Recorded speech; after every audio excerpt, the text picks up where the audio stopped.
नमस्ते। जय श्री राम। हनुमान चालीसा के 40 चौपाइयों को एक सरल, सुगम और भावमय प्रस्तुति करते हुए मेरे साथ साथ आप सभी का भी श्री हनुमान जी में भक्ति भाव में वृद्धि हुई होगी, मुझे पूर्ण विश्वास है। आज हम श्री हनुमान चालीसा के अंतिम चौपाई पर मनन करेंगे, जिसमें तुलसीदास ने संपूर्ण समर्पण की भावना से हनुमान जी से अर्जी लगाई है। पवन तनय संकट हरण, मंगल मूर्ति रूप, राम लखन सीता सहित हृदय बसहु सुरभूप। इसका अर्थ कुछ इस प्रकार है, हे पवन पुत्र, जो समस्त संकटों का हरण करते हैं, आप मंगलमय रूप की साक्षात मूर्ति हैं। हे देवों के राजा, आप श्री राम, लक्ष्मण और सीता सहित मेरे हृदय में निवास करें।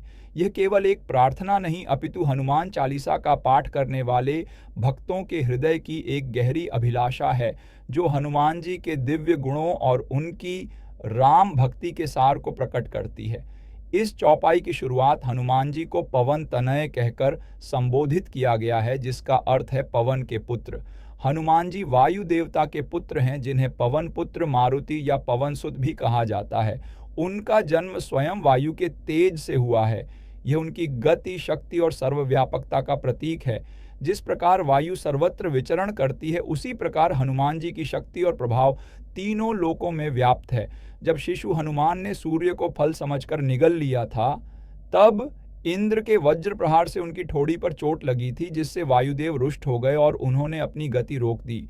इससे संपूर्ण ब्रह्मांड में हाहाकार मच गया और देवताओं को उन्हें शांत करने के लिए ब्रह्मा से वरदान दिलाना पड़ा कि कोई अस्त्र उन्हें हानि नहीं पहुंचा सकता। पवन के पुत्र होने के कारण हनुमान जी अग्नि तत्व के भी प्रतीक हैं, जो भीतर की अशुद्धियों को जलाकर सर्वोच्च प्रकाश को फैलाते हैं।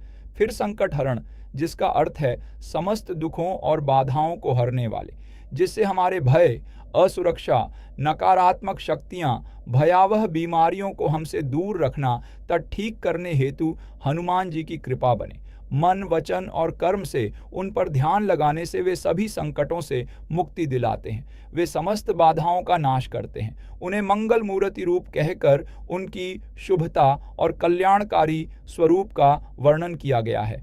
हनुमान जी शुभता के प्रतीक हैं। उनका शरीर स्वर्ण के समान कांतिमान है। वे स्वास्थ्य और शक्ति के साक्षात स्वरूप हैं। उनकी भक्ति से भक्त को दुर्गा, सरस्वती और लक्ष्मी की कृपा प्राप्त होती है। वे सभी के लिए आनंद का स्रोत हैं। और अंत में राम, लखन, सीता सहित हृदय बसहु सुरभूप, यह प्रार्थना हनुमान जी को अपने हृदय में श्री राम, लक्ष्मण और सीता सहित निवास करने के लिए आमंत्रित करती है। हनुमान जी स्वयं भगवान राम के अनन्य भक्त हैं और श्री राम, लक्ष्मण और सीता सदा उनके हृदय में वास करते हैं। यह प्रार्थना भक्त के लिए भी उसी दिव्य निवास की अभिलाषा है। भगवान राम ज्ञान का प्रतिनिधित्व करते हैं, माता सीता भक्ति का और लक्ष्मण वैराग्य का। हनुमान जी स्वयं इन तीनों गुणों के मूर्तिमान स्वरूप हैं। जहाँ भक्त होते हैं, वहाँ भगवान भी निवास करते हैं। इस प्रकार हनुमान जी को हृदय में आमंत्रित करने का अर्थ है ज्ञान, भक्ति और वैराग्य को आत्मसात करना।